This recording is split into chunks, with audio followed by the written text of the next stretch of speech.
So the game plan was simple, come in and take his head off. That was the game plan. Good to see. He knows he wants to be able to come over here. And I mean, he's just unloading on Damon Jackson right now. All combinations. Those body shots have now officially that set up the headshot, and it's all over. And you certainly did that, unfortunately, for him. Clean. I mean, picture perfect, striking 101s at the same time as you're doing damage to set up for the big shot at the end of the fight. The fight with a submission.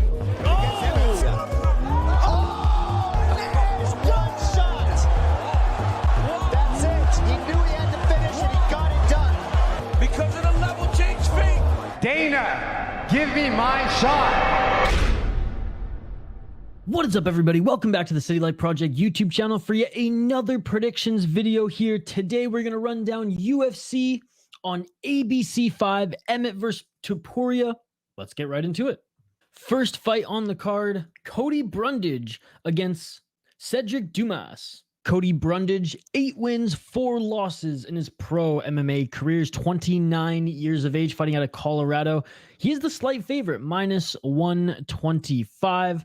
2-3 in his last 5 fights. These guys are fighting at middleweight. 4 KO, 2 KO, 3 submissions, 1 decision. He's 2-3 in the UFC. 0-1 off Contender Series, 1-0 in LFA. He lost his last 2 fights in the UFC. TKO and arm triangle choke. And his last 2 wins in the UFC have not been impressive. I mean, Tresean Gore, I'm not super high on him. Lungiambula, I mean, he's all right. I mean, he lost to Nick Maximov, who's not even in the UFC anymore. Now, I know he looked good in Cage Thunder, lights out, lost to William Knight on Contender Series, and scored a nice arm triangle choke in LFA when he was 5-1 against a 4-1 guy. But yeah, I mean, not super impressive here as Cody Brundage. I feel like the UFC hyped him up a little bit, but kind of always seems to disappoint. Yeah, he is the favorite. So speaking of disappointment, Sedriques Dumas, 7-1 in his pro MMA career, 4-1 in his last 5 fights. That's right. He went undefeated until his UFC debut. Plus 105. I mean, it's nearly even because both these guys aren't very good. 27 years of age, fighting out of Florida. 4 KO, TKO, 2 submissions, 1 decision. Like I said, 0-1 in the UFC. He won his Contender Series a fight last season against Mateusz Peñas, who was also undefeated at 6-0. He beat him right in the first round as Peñas kind of walked right into a guillotine. Let's be perfectly honest. He lost to Josh Fremd via guillotine choke. Ironic enough. Before them was fighting an Icon, both their first and second show, where he beat a 1-0 guy and a 9-5 guy. I mean, other than that, he doesn't really have any impressive wins on his resume. 1-7 guy, 1-2. Yeah, nothing really super impressive here. He did go 9-1 on the amateur scene, and he's very much a stand-up fighter, despite his guillotine choke win on Contender Series. I mean, like I said, I'm not really a fan of either. We'll go the favored Cody Brundage. I don't think he'll break our hearts against someone, let's be honest, at Dumas's level. I'm going Cody Brundage. That is my pick. Next on the card, Tatsuro Taira against Kleydson Rodrigues. Tatsuro Taira, undefeated as a pro in mixed martial arts.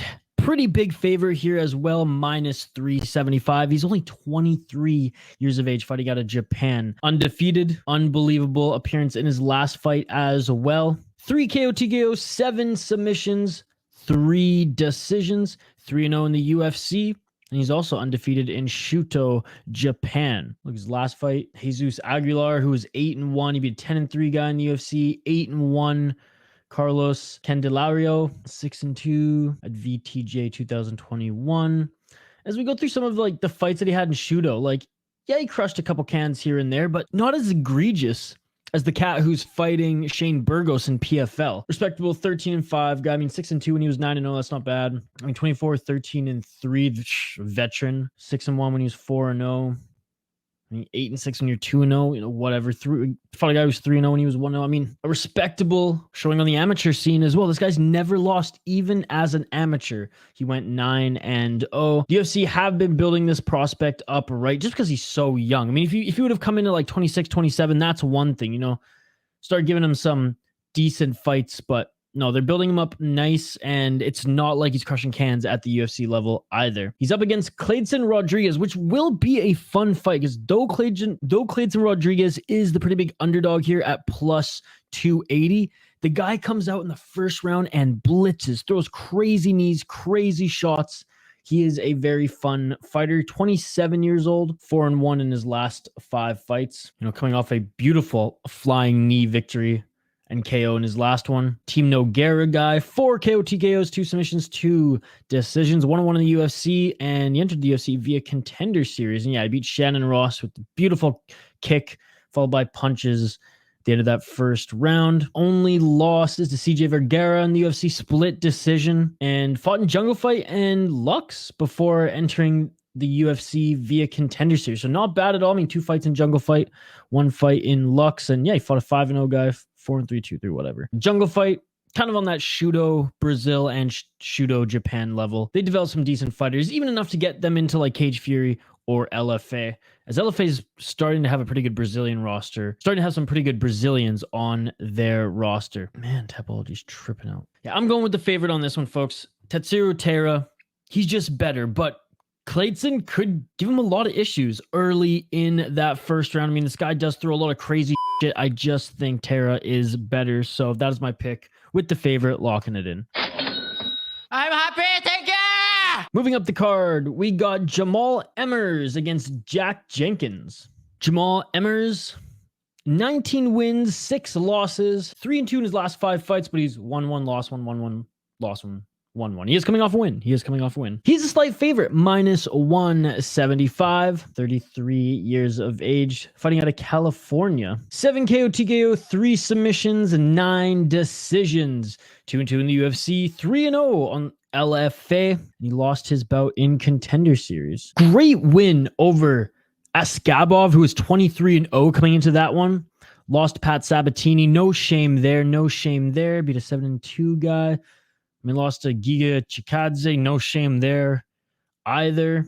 And didn't crush too many cans in his development, which was RFA, LFA after the merger. Actually fighting some decent guys on the come up. He even fought Alexander Hernandez when he was 2-0. Looking at his opponent, Jack Jenkins. 11 wins, 2 losses. He's 5-0 in his last 5 fights. Slight underdog, plus 145. Fighting out of Australia. He is 30 years old. 5 KO TKOs, 3 submissions, 3 decisions. He's never been knocked out. He has lost twice via submission. 1-0 in the UFC. 1-0 coming off Contender Series 2022. So he did fight last season where he got a great ground and pound victory early in the 3rd round against an 8-1 guy. He came in the UFC and got a unanimous decision win against Don Shanis, who's 12-4 coming into that. Fought an Eternal MMA, Hex Fight Series, predominantly only those 2. Hasn't fought the best competition on the come up, but proved that he's got some talent based off his fighting Contender Series and 1 appearance in the UFC. Man,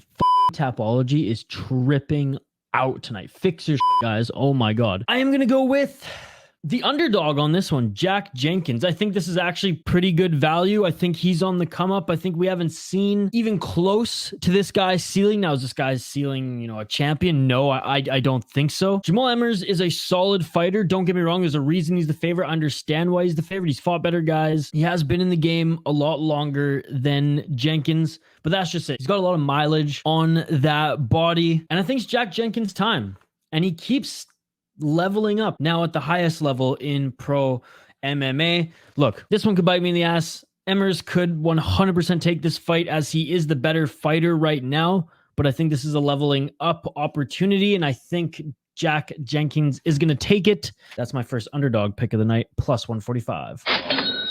Next here on the card, we have Trevor Peek up against Chepe Mariscal. Trevor Peek, I mean, the master at the hammer fists, the running forward hammer fists. Unbelievable. He is undefeated, 8-0. He was on last season of Contender Series. Damn, he's a pretty good favorite at minus 200. He's 28 years old, out of Alabama. Again, undefeated, 8 wins in pro MMA. And all 8 of his wins, they've not all come by rushing hammer fists. They all have come via KO, TKO. 1-0 in the UFC, 1-0 off Contender Series. He beat Eric Gonzalez via the hammer fist right at the end of the first round in his first UFC fight. He beat Malik Lewis, who's 5-0 via ground and pound upon throwing some bombs at him on Contender Series. Fought in Ayers Fight Series. Not the best fighting promotion, but he's actually fought some decent guys. An 11-6 guy, 7-0-1, and an 18-9 guy, respectively, in that promotion before fighting an undefeated guy in his own right in Contender Series, and then with a huge win in his first UFC fight. He's exciting. And I don't think we've seen all that Trevor Peek has in his tool belt yet because he's just been so aggressive for us UFC viewers thus far. Looking at his opponent, who honestly is less of an underdog than I thought he would be at only plus 170. The machine gun, Chepe Mariscal, 13 wins, 6 losses. He's on a 3-fight win streak right now. He's 3-2 in his last 5 fights. 30 years old, fighting out of Denver. Fighting at an Elevation Fight Team, so has a great camp, has some great sparring partners, has some great coaches, has great cardio. He's fighting at Elevation there. 6 KO, TKO, 3 submissions, 4 decisions. Okay, he likes to stand and bang as well. 2-2 in LFA, 5-0. Who's your Fight Club? And 1-2 in Ring of Combat. He beat an 18-9 guy in LFA via ground and pound, head kick, and then ground and pound to a 12-8 guy, and KO, TKO, and Cage Wars as well. So his last, oh shit. Oh my goodness. So his 4 last fights have been in Cage Fury UFC, Cage Wars, Combate Global, and LFA. 4 awesome regional shows and promotions. Lost in Cage Fury, but got a win in LFA, Combate Global, and Cage Warriors. All finishes in those 3 wins. I mean, not the worst career, man. Not the worst career. He did lose to Bryce Mitchell. Bryce Mitchell was undefeated there back in 2017. But he always bounces back after his losses, or a loss here, as you can see in his career. 3-fight win streak and 3 solid promotions. That's going to get you a ticket into the UFC. And he likes to bang. He likes to finish his opponents as well. And honestly, he might give Trevor Peek a run for his money. As, again, I haven't seen all that is Trevor Peek yet. I've seen the brawler, I've seen the bruiser. Whereas Mariscal, where's the machine gun? Going back and watching some footage of his last few fights, I mean, the guy has at least shown some of his other tools. Now, raw overall, sure, he is still a prospect. He's still a newcomer to the UFC, a regional show darling right now. But his type of wins tell the story there. He's more well-rounded, more balanced as a fighter right now, I think anyways, than Trevor Peek. Despite saying that, I am going to go with the favorite Trevor Peek on this one because, I mean, this guy's just going to Alabama bum rush Machine Gun's ass, but at plus 170, Machine Gun's not a bad underdog. He's not a bad underdog, so hey, if you got a half unit or something to play around with, I don't think it's the worst betting on the underdog here, but I am going to go with Trevor Peek. I even read on my notes here. Minus 200 is a little bit too much, I think, as a Machine Gun has experience and he's a pretty good fighter. So I'm actually excited for this one. I know there's just going to be violence. And if this goes into the second, hell, even in the third round, I mean, we're going to have our eyebrows raised. We're going to see if this LFA guy can get it done. Next on the card here, we have the rebooked fight for Zhumagulov. This time he's taking on Joshua Van. Knock on wood. I mean, 2 fighters have pulled out of Zaglos to fight Zhumagulov in the last few weeks. Joshua Van is no freaking joke, ladies and gentlemen. We'll get to him in a sec, but let's start with Zaglos. Zhumagulov, 14 wins, 8 losses. He has not had the MMA gods on his side as of late. He's on a 3-fight losing streak. He is the favorite going into this one, is the Kazakhstani, who is 34 years of age. Like I said, 14 wins, 8 losses, 6 KO, TKO, 2 submissions, 6 decisions, 1-5 in the UFC, 7-1 in AMC, and 4-0 in Zekpe. Look at that. His last 3 fights have been canceled May and June. He lost to Charles Johnson, Jeff Molina, and Manel Kape. I mean, no shame in losing to any of those guys. They're all names. They're all decent guys in his division. Now, none of them are as good as an Amir Albazi. But again, Paiva, Albazi, Kape, Molina, Johnson, all good fighters in his division. He just can't hang with that step right under, I guess, the top 15 rankings. And I mean, some of them have been close split decision to Molina and Johnson. I mean, arguably Molina, you could say that Molina lost that one. I have time for that. That's what I'm saying. The MMA god's not really on his side here. Not a lot of luck in the UFC as he only has a victory over Jerome Rivera. It was a nice standing guillotine choke, though. Before entering the UFC, again, just a lot of decisions overall. I mean, that's his career, man. Even 4 wins in a row here where he beat, I guess, some decent guys. He's been 8-0 guy via decision at Fight Nights Global. But, I mean, decision, split, decision. Not a lot of finishes to his career at the highest level. Only one fight in Kunlun as well. What a freaking haircut, though. Looking at his opponent out of Myanmar, which is sweet. We don't see a lot of Myanmar fighters in the UFC. Shout out Aung Long Sang in one championship. Unlike the other Myanmar fighter who a lot of North American MMA fans know well, he's not training with Henry Hoof and the boys in Florida. Nope, he's training out of Texas, is the fearless Joshua Van.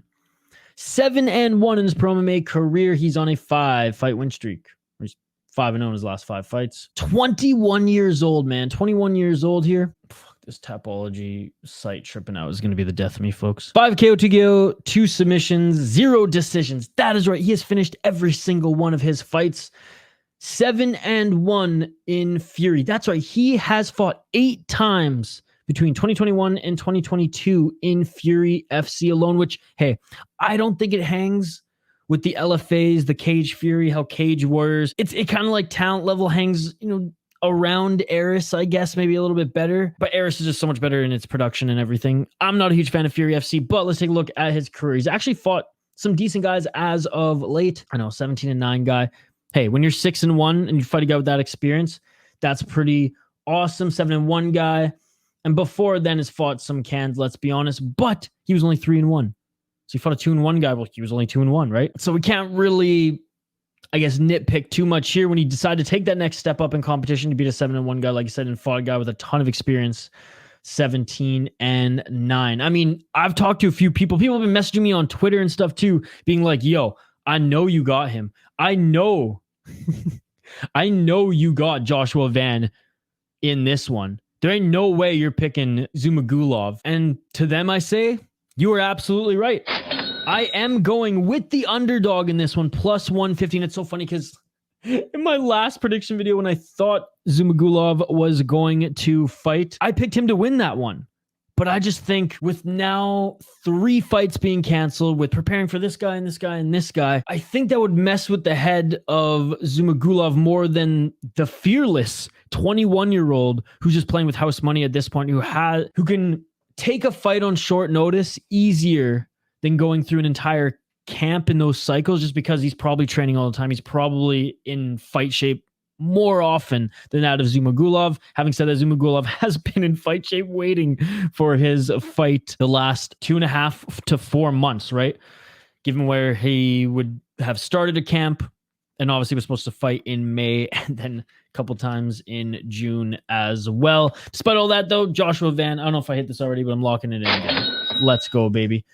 That's, I believe, the second underdog that I'm picking so far on this card. Next up to fight, some might call this the people's main event. This is the Isha main event. Gillian Robertson, Canada, against Tabatha Ricci. My God. You guys hear Tabatha Ricci, advocate for soccer kicks and or knees to grounded opponents in MMA? God, she's just perfect. So woon. Tabatha Ricci, baby shark, 8-1 in her pro MMA career, 28 years old, fighting out of California. Former judo star, 4-1 in her last 5 fights on a 3-fight win streak. She is, funny enough, the slight favorite, minus 125. I know this is going to surprise a lot of people. Hell, I know a bunch of people in our Discord, some of my friends, and a lot of the MMA experts and content creators out there are picking Gillian Robertson to fight or to win this fight. And I totally get it. I think overall Gillian Robertson is the better fighter, but let's dive into them a little bit more and we'll kind of dissect why the betting odds are now favoring Ricci, despite it being super even. Robertson at plus 100. Tabatha Ricci, 1 KO, TKO, 3 submissions, 4 decisions. She's 3-1 in the UFC, 3-0 in LFA. She beat Jessica Pena via armbar in the second round of her last fight. Before then, she beat Poliana Viana, who Poliana Viana is a pretty damn good fighter as well, and she pieced her up for the unanimous decision. And that's what was sweet. Usually we saw Baby Shark, short elbows in the clinch up against the cage, employ a nice judo throw, some decent ground and pound, but mostly just control time in those short shots in the clinch. A lot of takedowns as well, back up to your feet. You know, just a lot of controlling her opponent, given her background. But we saw the striking really come together in that Poliana-Viana fight, where some spinning body kicks, beautiful step in elbows, jabs as well. I mean, you really notice it go from, and this is no disrespect, but like 0 to 100 real quick in women's MMA. You see them ramp that shit up. You see them redline. You see the talent in striking really, really, let's just say it's louder in women's MMA, especially these smaller women. And it was a treat. Now, Baby Shark is always a treat to watch again. But it was awesome to see her actually kick ass as well. Her only loss in the UFC is to one of the top contenders, Manon Fiorot, who's 6-1 at that time. After that, she's bounced back on a 3-fight win streak against Maria Oliveira, who Maria Oliveira sucks, so whatever. Poliana-Viana and Jessica Penne, which are, hey, those are 2 solid wins. This is a huge step up in competition for her, going up against the Canadian training out of Florida, Gillian Robertson, the Savage. 12-7 pro MMA record, but don't let that deceive you. Training out of the Goat Shed, which is one of the best names and has an amazing logo with that Florida flair. 1 KO TKO, 9 submissions is the jiu-jitsu specialist. 2 decisions. 9-5 in the UFC between 2017 and 2023. Beat Pierre Rodrigues via armbar in her last fight. Beat Rose Namajunas in a grappling match at Fury Pro Grappling 6. Agapova, who's 10-3 via rear naked choke.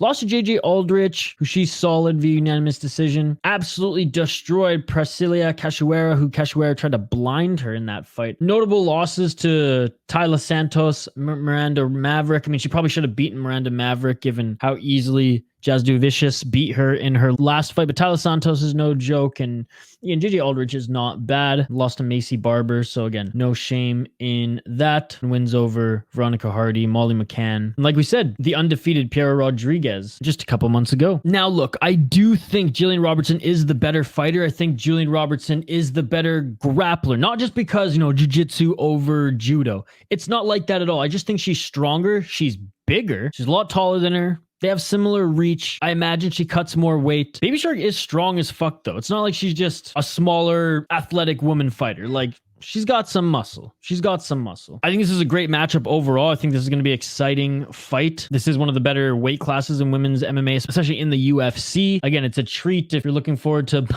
both of these women grappling. But in all seriousness, on the fighting side, I understand why Baby Shark is the favorite right now. Though her grappling isn't as good as Gillian Robertson, and though Gillian Robertson does a great job once she gets close to you and gets you down, it's not like she's just going for the submissions. She will get into dominant positions to either set up a submission, but first and foremost, ground and pound you. First and foremost, lay the beat down, do some damage. The thing is, that's kind of Baby Shark's game as well, but not necessarily on the ground, but up against the cage. So they both have that skill there. Obviously, Gillian Robertson has the submission threat when it's on the ground. I don't think she has it, standing. And on the other side, Tabatha Ricci, if she can keep this on the outside, if she can, go in and out of the pocket with her striking, and I know she doesn't have the reach, and when I say keep it on the outside, she was employing some damn good leg kicks, body kicks, and just kicks overall in her last couple fights.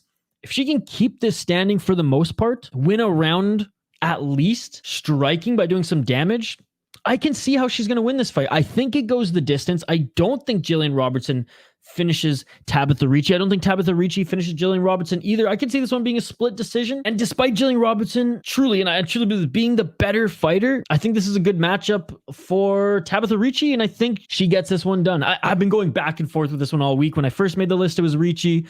After I talked to my friends on Discord and watched some other MMA creators, I was like, oh man, I think I'm going to go Robertson. But no, we're back to Ricci, locking it in. Look, Robertson's a good underdog right now at plus 100. And I feel like she's going to become the favorite before they step in the cage. Next on the card here, Mateusz Rębecki against Loik Radzhabov. Mateusz Rębecki, 17-1 in his pro MMA career. He is the slight favorite at minus 125, coming out of Poland, 30 years of age. He's 5-0 in his last 5 fights. Like we said, 17-1 pro MMA record, 8 KO TKO, 6 submissions, 3 decisions. He's well-rounded as far as his wins go. However, this guy loves to stand and bang. He came off Contender Series, fought earlier this year, and What's fun about him is he goes for it in the first round. Now, in the UFC, we saw him blow his gas tank early, and, you know, towards the end of that second and third round, he could have lost the fight. Let's be honest. He could have lost that fight against Nick Fiore. Nick Fiore was undefeated going in that one, and we all thought this was going to be a cakewalk for Rębecki, but it was actually way tougher than it should have been. Easy win on Contender Series, rear naked choke in the first round. He's fought in FEN, Battlefield, fight exclusive. Funny enough, not in KSW, though I'm sure they bid to try to get him. But again, he just has to manage his gas tank. He's super talented. He hits like a freight train, ladies and gentlemen, and his wrestling and jiu-jitsu is actually damn good as well. Again, coming out of FEN, which is a great promotion. The UFC scooped him up over KSW, hoping he continues his win streak, does the UFC. He's going up against, though, a new nation that the UFC and Dana White have been praising, have been showing some love and support to recently, and that is Tajikistan. And it's close here at plus 105. Again, this is another good underdog to sprinkle a little something on, given that Mateusz Rębecki has all the tools to win, but can gas out. The Tajik tank is 17-4, is Loik Radzhabov on a 2-fight win streak, 4-1 in his last 5 fights. He is fighting out of Florida. He's 32 years old. So pretty much the same age are these fighters. 7 KO, TKO, 5 submissions, 5 decisions, 4-1 draw in the PFL, 1-0 in the UFC. He's also fought in Eagle FC between his PFL fights, where he fought Zach Zane, who will be on the Ryzen 43 card this Saturday. Not the best win. He did beat Rybovich in his last UFC fight. Rybovich was 11-0, and that was a tremendous fight. Lost to Rush Manfield. Hey, no shame in that. He's a solid fighter in the PFL. Beat Alex Martinez and Ahmed Aliev in the PFL before Aliev actually came over to the UFC. Assuming Aliev gets re-signed by the UFC, win or lose off tough. I mean, we could see that matchup again. And again, you fight guys multiple times in PFL just because not a deep roster and the way that the season goes. But he fought some decent guys in PFL. He has got some great wins in the PFL as well. Look, both of them are really good fighters. This is a tough one. I'm going with Mateusz Rębecki, but the Tajik tank is not a bad underdog at all, given he might have a bigger gas tank than Rębecki, but I'm sure Rebecki's camp worked on the cardio and has put together a game plan a little bit different than his last outing, which, I mean, look, he dominated that first round, but started huffing and puffing in that second, and the third was horrendous. Loik's recent competition hasn't been the best, so let's see if that affects him, but overall, I mean, he fought the best that PFL could have offered. Take his 2-fight win streak with a grain of salt. It's not against the best of the best. However, he is a solid fighter, and I understand where the betting odds are right now. I'm going with the favorite. I'm going with Mateusz Rębecki. However, be wary, folks. Be wary of this one. He is not a complete lock. Moving up the card, we have Randy Rude Boy Brown against Wellington Turman. Randy Brown, 16 wins, 5 losses. 4-1 in his last 5 fights. He lost his last fight. He's fighting out of Queens, New York, but from Jamaica, minus 250. He is the favorite. 6 KO, TKO, 5 submissions, 5 decisions. A pretty well-rounded win. It's a pretty well-rounded fighter. 10 wins in the UFC, 5 losses. He's had 15 fights in the UFC between 2016 and 2023. Before then, he went undefeated, 6-0 in Ring of Combat. He lost his last fight to Jack Della Maddalena. No shame there, as Jack Della Maddalena hits like a freight train and was able to sink in the rear naked choke after cracking Rude Boy early in that fight. I mean, this one didn't even get out of the first round. Before then, though, beat Francisco Trinaldo. Mind you, Trinaldo is a little long in the tooth. Chaos Williams, Jared Gordon, and Alex Cowboy Oliveira. Now, Alex Cowboy Oliveira, he was a little long in the tooth, but again, a solid fighter. Jared Gordon, I mean, he is what he is, right? He is not necessarily a ranked fighter in the 155 division, but he's not a bottom feeder as well. He's kind of hanging around, between that 20 and 15 mark, and he'll probably remain there for the rest of his career. Chaos Williams, again, 13-2. He wasn't bad, but that one was close, split decision. And, Trinaldo, for all the Trinaldo's done throughout his career, long in the tooth as well. Not taking anything away from that win streak, but it wasn't against the highest level competition. Jack Della Maddalena is just that, despite him being new to the UFC. Lost to Vicente Luque. Again, no shame there. And good wins over Warley Alves and Brian Barberena. Man, he's been in the UFC for so long. That's crazy. He's been in the UFC since he was 6-0. Wow. Beat Rocky Edwards, but not the Rocky Edwards. Looking at his opponent, William Turman, who is 18-6, 2-3 in his last 5 fights. He did lose his last fight.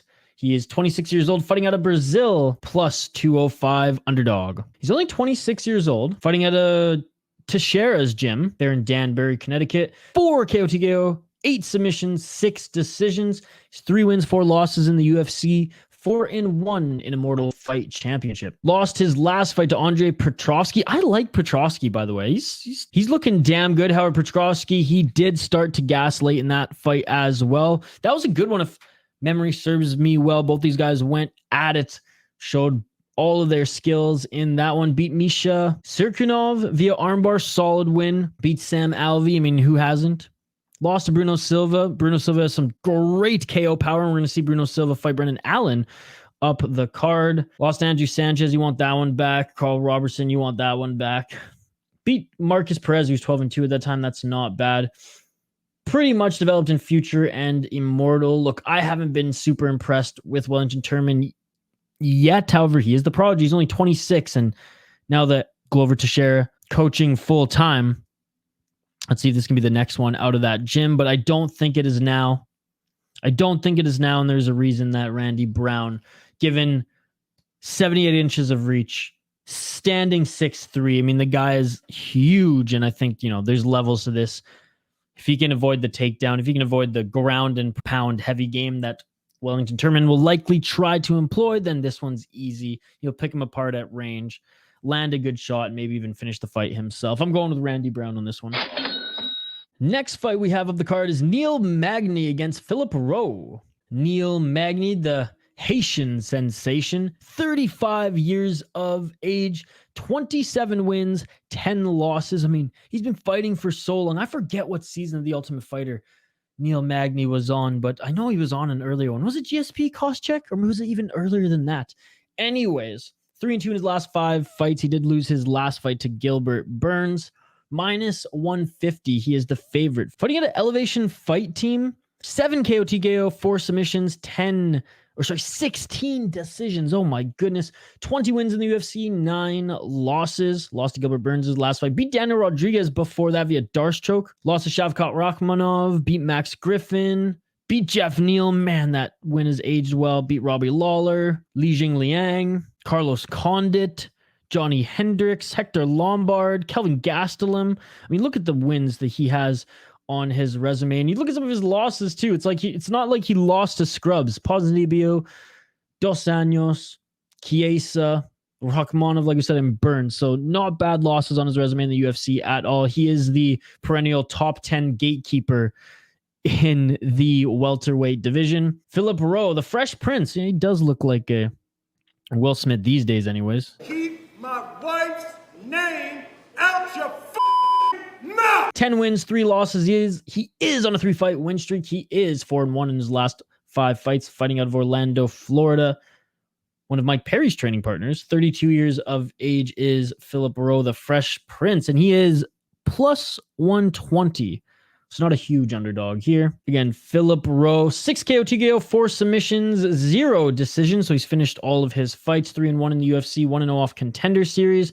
And I mean, the guy can't win a grappling match to save his life, but credit where credit is due, going up against high-level grapplers in these popular grappling competitions. I love how he wears the NBA kind of basketball getup as his rash guard anyways. So, I mean, he is making a name for himself there, but he just keeps losing. Again, though, respect to him for sharpening his tools, going and grappling the best of the best, even if it is on a big stage for all of us to see. Win over Nico Price in his last fight. But again, Nico Price hit him with some great shots as well. And I believe Nico Price outstruck him by 30 significant strikes or something like that. Maybe it was 20. I honestly think it was closer to 30 though.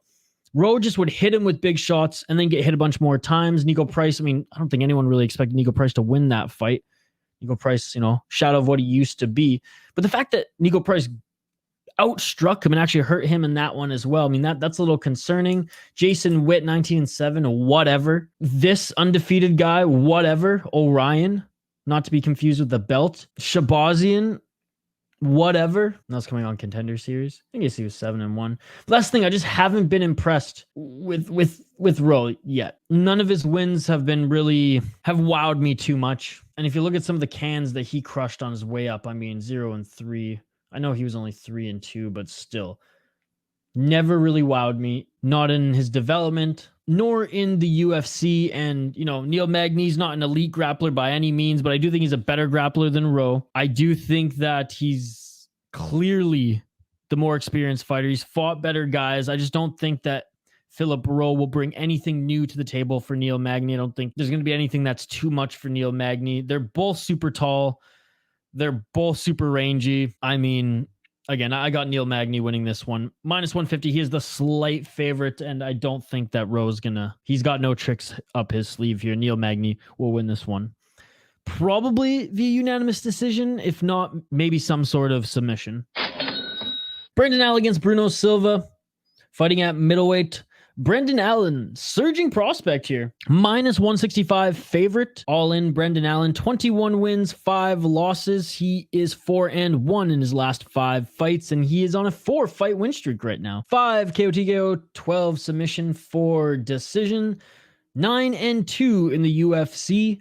5-2 in LFA, and 1-0 Contender Series. Great win over Andre Muniz in his last fight. He was able to get that rear naked choke in the 3rd round, and it was an absolute war in the 1st and 2nd to beat Krzysztof Jotko. Now, I know Jotko's a little long in the tooth, but Jotko was 24-5 at that time, and he also got him in a rear naked choke. Beat Jacob Malkoun. Solid win there. I mean, Sam Alvey, who hasn't. Lost to Chris Curtis. I mean, no shame there. Beat an 8-0 guy, and 9-3 Carl Robinson, where he heel hooked him. I mean, we know how good Brendan Allen's jiu-jitsu is, guys. Beat Kyle Dawkins, Kevin Holland, Aaron Jeffrey in Contender Series. I mean, he's got some good names on his resume here and surging right now. One thing I will say, though, is, look, Muniz was a good fight. Jotko, again, respect. Malkoun, respect. Not the best of the best in that division. Sam Alvey as well, right? So just, look, he's on a win streak. He looked damn good in his last fight. Let's see if he can further level up against a very hard-hitting striker in Bruno Silva. Again, you guys cannot count out Bruno Silva here. 33 years old. He's in his prime. This guy has finishing power. 23 wins, 8 losses, 3-2 in his last 5 fights. He's the underdog +140. He's a good underdog, guys. He is a good underdog, let me tell you. Coming off a win. 20 KO TKOs, I repeat. 20 KO TKOs, 0 submissions, 3 decisions, 1 loss via disqualification. He's 4 wins and 2 losses in the UFC. Beat Brad Tavares in his last fight. I know Brad Tavares is not the Brad Tavares that we're used to seeing just a few years ago, who was, you know, nearing the top of the division, but a tough guy nonetheless. Lost to Gerald Meerschaert. Gerald Meerschaert solid. Lost to Alex Pereira. Pereira, I mean, the former champ. The guy hits harder than Bruno Silva.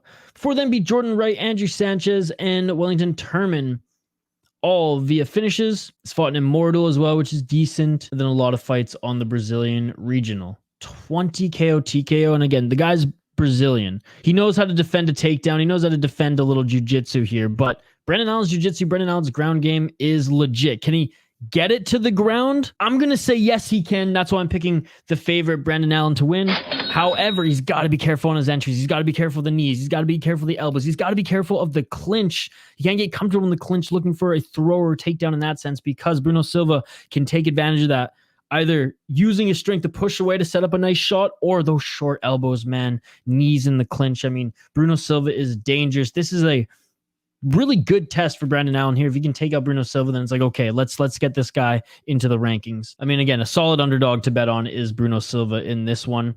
And I don't know if this fight goes the distance. I wouldn't bet on it going the distance. Brendan Allen, I mean, look at his last fight as well. I didn't think that one was going to end, and he made it close, but he still finished that one. So this one I don't think is going the distance, but I'm picking Brendan Allen all in to win it. Next, we have David Onama against Gabriel Santos. Man, I'm excited for this one. Absolutely love watching Gabriel Santos fight. David Onama, the silent assassin. He's the underdog in this one, folks. Out of Uganda, but fighting out of Kansas City. He's 29 years old, 10 wins, 2 losses, 3-2 in his last 5 fights. He is coming off a loss. David Onama used to fight out of Glory before it got shut down. 6 KO TKO, 4 submissions, 0 decisions. So he's finished all his fights.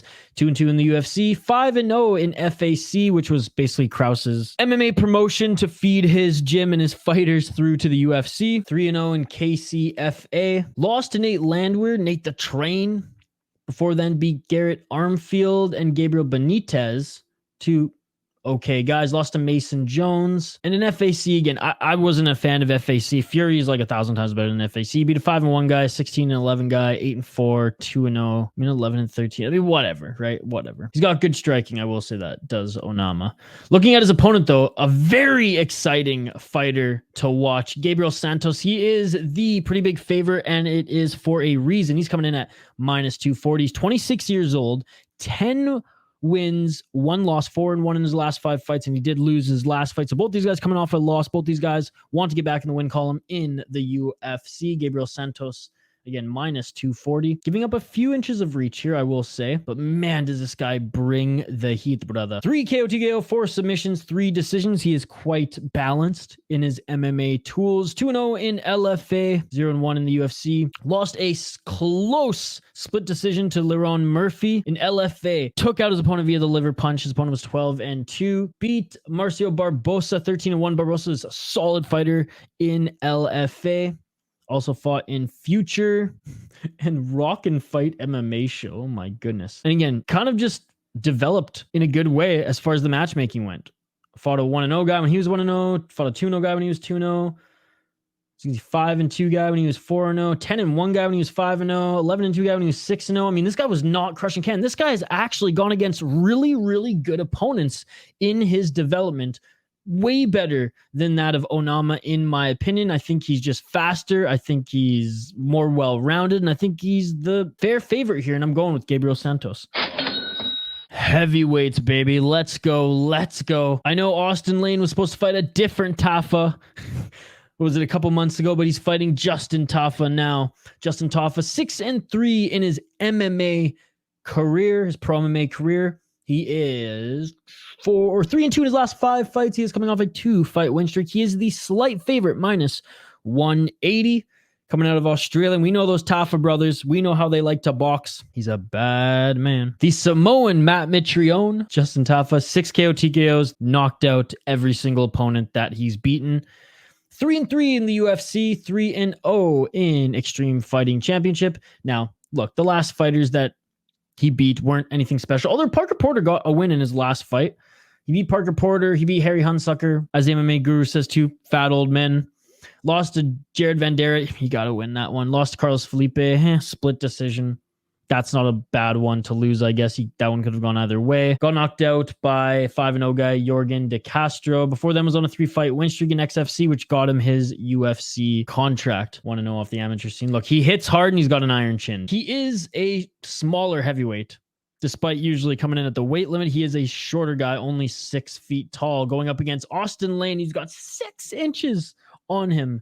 35 years old is Austin Lane, 12-3 in his pro MMA career. He is the underdog despite having the height advantage, despite having the reach advantage. 5-0 in his last 5 fights. Austin Lane, 11 KO TKO, 1 submission, 0 decisions, 1-1 on Contender Series. That's why it took him 2 tries, 0-1 on LFA. Beat Richard Jacoby, who's a 6-0 fighter. Beat him in the first round in his last Contender Series. This will be his UFC debut. He's a Fury FC guy, and he, you know what, took out decent guys in Fury FC. Nothing special, but he was able to take out a 6-3 guy, an 8-3 guy, and a 5-3 guy. I know Brad Taylor in Combat Night Pro is nothing special. He was 5-9, but he lost to Greg Hardy, man. He lost to Greg Hardy when Greg Hardy was making his pro debut on Contender Series. So, I mean, he's just not that good. Now, has he gotten better? Absolutely. Does he have tools to be a heavyweight and compete in this division? Absolutely. Mind you, the heavyweight division is nothing really special right now in the UFC. I just think that he doesn't hit hard enough to take out that of a Tafa. Once Tafa gets into the pocket, Tafa can take a couple to dish one out. And if Tafa lands clean, he's taking out Austin Lane. Austin Lane, not the worst underdog to drop a little some on a half unit or whatever. I mean, it's heavyweight, so you're really kind of rolling the dice. But I am more confident in Justin Tafa, the bad man. That is my prediction. All right, co-main event of the evening. We have Amanda Ribas against Macy Barber. Amanda Ribas, 11-3 in her pro MMA career. She is 3-2 in her last 5 fights. Win. -175 favorite. 29 years old, coming out of Brazil. She trains at American Top Team. Amanda Ribas, 2 KO, TKO, 4 submission, 5 decisions. She's 6 wins, 2 losses in the UFC, and 2-1 in Jungle Fight. Solid win against Vivian Araújo in her last UFC appearance. Lost against Caitlin Chukagian. Split decision, and hey, Caitlin Chukagian, always top of the division, so there's no shame in that. Made easy work, I should say, of Verana Janjiroba, who was 17-2 going into that one. Lost to Marina Rodrigues. Marina Rodrigues was 12-1. Before them was on an absolute tear. Paige Van Zandt, Randa Marcos, Mackenzie Dern, Emily Whitmere. Mackenzie Dern was 7-0. She gave Mackenzie Dern her first loss. Randa Marcos was whatever. Paige Van Zandt was whatever. Actually had some decent wins in Jungle Fight, but her last fight, she just showed that, okay, she can hang at the top of the division here, and I like how she's pretty well-rounded and she's tough as nails, is Amanda Ribas. Her opponent, Macy Barber, the future, 12-2 in her pro MMA career. She is the slight underdog, though. Training out of Milwaukee, Wisconsin. She's 25 years old. She's 4-1 her last 5 fights and is on a 4-fight win streak. Macy Barber, the former LFA standout, 5 KO TKO for women's MMA. Goddamn, that's what we want to see. 2 submissions, 5 decisions, 7 wins, 2 losses in the UFC, 4-0, a perfect 4-0 in LFA and 1-0 off Contender Series. Should be Andrea Lee, Jessica I, Montana De La Rosa, and Miranda Maverick in her last fights. The Andrea Lee fight, I will say, very close. Andrea Lee could have won that fight, so Andrea Lee did give her a hard fight. Jessica I, that was a good win. Montana De La Rosa, man. But Jessica I and Montana De La Rosa, I mean, they're not the best fighters out there right now. Miranda Maverick, split decision. I'll give her that one. Lost to Alexa Grasso, the champion. I'll give her that. Roxanne Matafari, I mean, say what you want. Roxanne Matafari was 23-16 at that time. I know she was a pioneer for women's MMA, but, you know, not the best. Good win over Gillian Robertson, JJ Aldrich. Good wins upon entering the UFC. Matafari, I mean, that one she probably wants back in Alexa Grasso. There's no shame there. Again, close fight against Miranda Maverick, who, again, was Maverick kind of exposed in her last fight? Maybe. I do know she was injured in that one, but maybe there's a little bit, maybe the shine was, you know, wiped off a little bit in that last fight. And again, in Andrea Lee, that was a really close fight where you can make the argument that Andrea Lee won that one. So this one's tough. I think Macy Barber, despite looking damn good in pretty much every area, still has a little bit more room to grow. And I think Amanda Ribas is just a little bit more complete. I'm going with Amanda Ribas. Amanda Ribas has only lost to the best in her division. Do you think Amanda Ribas is a little bit more well-rounded? She's been in the game a little bit longer, despite Macy Barber starting super young. Yeah, I just think she knows how to beat better opponents, and she's been in there with some of the best in her division. All right, main event of the evening next year, folks. And this one should be a banger, folks. Knock on wood. Bang on wood. This one should be a banger. Josh Emmett against Ilia Topuria. Josh Emmett, pretty quick turnaround from his interim title loss to Yair Rodrigues. He is 18-3 in his pro MMA career, 4-1 in his last 5 fights. He lost his last fight to now the interim champ, Yair Rodrigues, and got finished in that one. Plus 250 underdog. That is a slap in the face to Josh Emmett. I mean, despite his age, 38 years old, this guy doesn't look like an old man. This guy does not look like an old man. What does scare me a little bit is his weight cuts. I know they're super draining on him, but I don't think that affects his cardio really at all. I don't think it affects his chin at all, as he actually has a pretty good chin overall, despite, you know, getting cracked by, again, top strikers in his last 2 losses. 18-3, fighting out of Team Alpha Male. 6 KO TKO, 2 submissions, 10 decisions. I mean, the guy was a former wrestler and fell in love with his hands, and actually does have very good hands. 9 wins, 3 losses in the UFC, and he went undefeated, 7-0 in West Coast Fighting Championship. And he lost a triangle choke from Yair Rodrigues after getting cracked a couple times. Beat Calvin Kattar before then. Yes, it was a very close split decision. Yes, I had it for Calvin Kattar, but a win's a win nonetheless. It was a great fight. It went 5 rounds. Beat Dan Ige. Beat Shane Burgos. Beat Mirsad Bekti, who's 13-1. Beat Michael Johnson in his presser earlier today. He recognizes that I have to jump back on the saddle as soon as I can. He did recognize I am healthy. Like, it's not like I was forcing this. Like Jared Gordon was. He just recognized I'm 38 years old. I'm at the top of the division in one of the most stacked divisions in the UFC. And if I'm going to become a champion, which is his dream, which was his goal, and he talked really passionate about this, that he has to win against Ilia Topuria. He was so close to that title. Yeah, he was going to get the interim title and then fight Volkanovski, but that was like the first step there, right?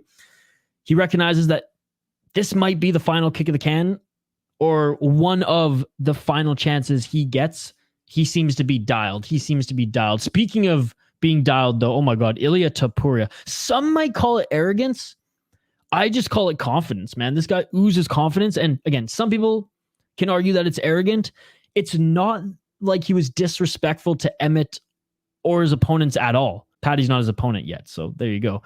He's just very much dialed, and he unwavering belief in himself and his abilities here.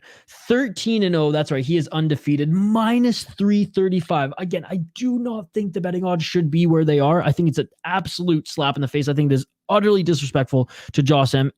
I think everyone's counting him out. But regardless, the Georgian at 26 years old, the next one, again, 26 years old, man. This guy can hit hard, and he's an insane grappler. He can fight at 155 if he wanted to. 4 KO TKO, 8 submissions, 1 decisions. Undefeated in the UFC and undefeated in mixed fight events. He is undefeated overall, ladies and gentlemen. 13-0. What a beauty. Win over Bryce Mitchell, who Bryce Mitchell was 15-0 when he was taking on Topuria. Apparently, Bryce Mitchell had the flu, had an injury going into that one, so I'd actually love to see that fight again down the road. Beat Jai Herbert, beat Ryan Hall, beat Damon Jackson, beat Yusuf Zalal. Those are all good wins. Now, Ryan Hall, obviously pretty one-dimensional, but Damon Action Jackson, solid fighter. Jai Herbert, solid striker.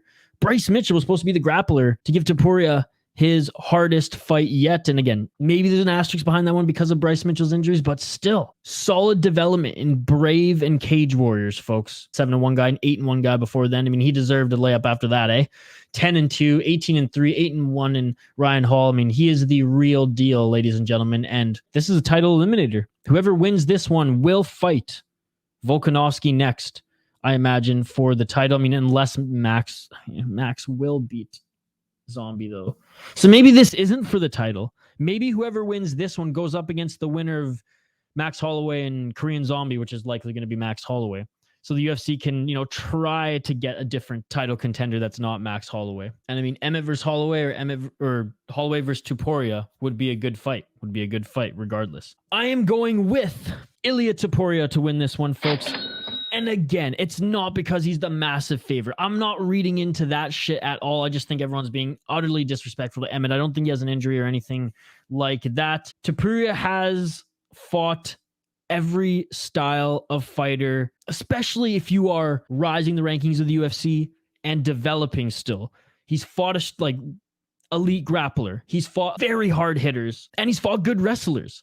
And now he's going to fight a guy who has all of that together. Okay, maybe not the elite jiu-jitsu, but very, very good wrestling, very good grappling, and hard hitter in Josh Emmett.